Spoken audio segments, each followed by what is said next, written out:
নমস্কার বন্ধুরা, কেমন আছো? আজকে দেখাবো আলু দিয়ে কই মাছের ঝোল। তো প্রথমে আমরা বাটনাটা রেডি করব।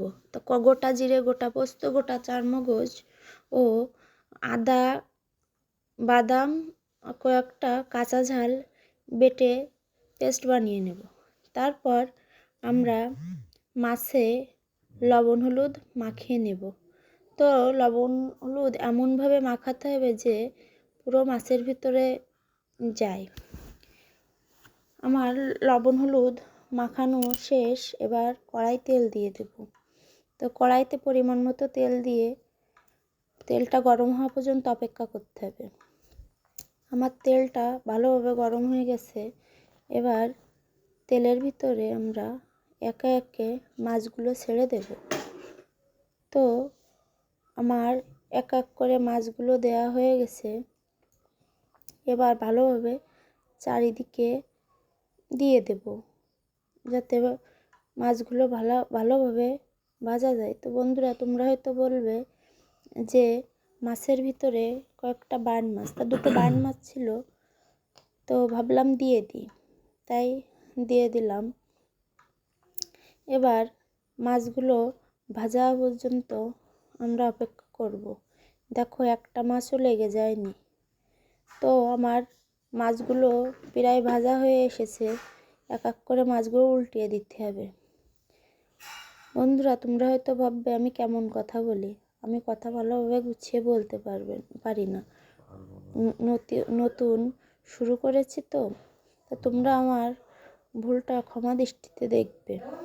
তো আমার মাছগুলো ভাজা হয়ে এসেছে।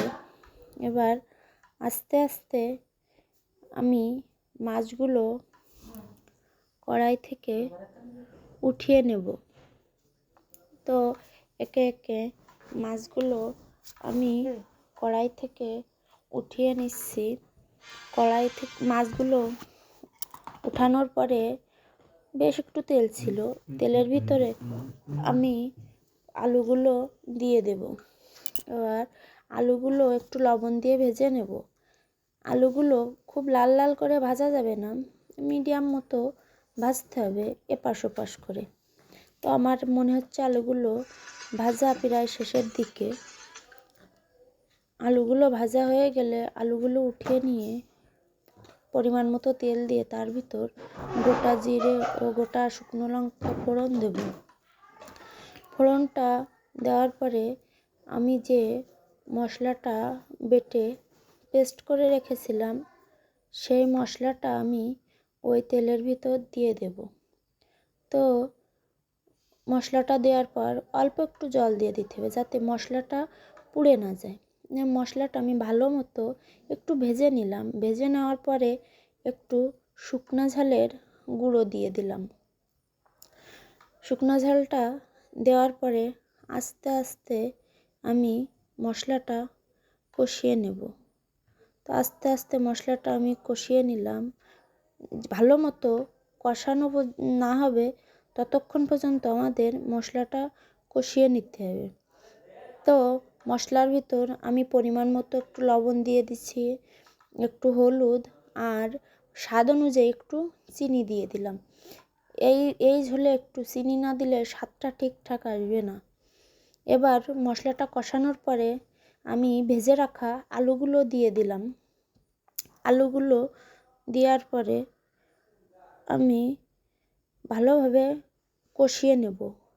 কষিয়ে নেওয়ার পরে যখন দেখব আমার কষানো প্রায় শেষের দিকে হয়ে এসেছে, সেই সময় আগে থেকে আমার জল গরম করা ছিল, সেই জলটা আমি আলুর ভিতরে দিয়ে দেব। খুব বেশি দেওয়া যাবে না জলটা, একটু পরিমাণ মতো দিতে হবে যাতে আমার পারফেক্ট একটা লুক চলে আসে তরকারির। তো আমার জলটা দেওয়ার পরে এবার ফুটে আসা পর্যন্ত অপেক্ষা করতে হবে। তরকারিটা যখন ফুটে উঠলো সেই সময় আমি ভেজে রাখা কই মাছগুলো দিয়ে দেব। মাছটা দেওয়ার পরে একটু নাড়িয়ে দিতে হবে। নাড়িয়ে দেওয়ার পরে আমি একটু ঢাকা দিয়ে রেখেছিলাম, সেটা আমি দেখাতে পারিনি, এবং এর ভিতরে আমি একটু চেক করে নিয়েছিলাম লবণটা ঠিকঠাক আছে নাকি। আমার মনে হচ্ছে তরকারিটা প্রায় শেষের দিক হয়ে এসেছে। এবার আমি বেটে রেখেছিলাম গরম মশলার পেস্ট, সেইটা আমি দিয়ে দিলাম।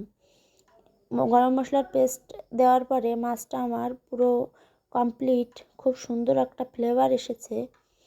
এবার আমি তরকারিটা নামিয়ে নেব।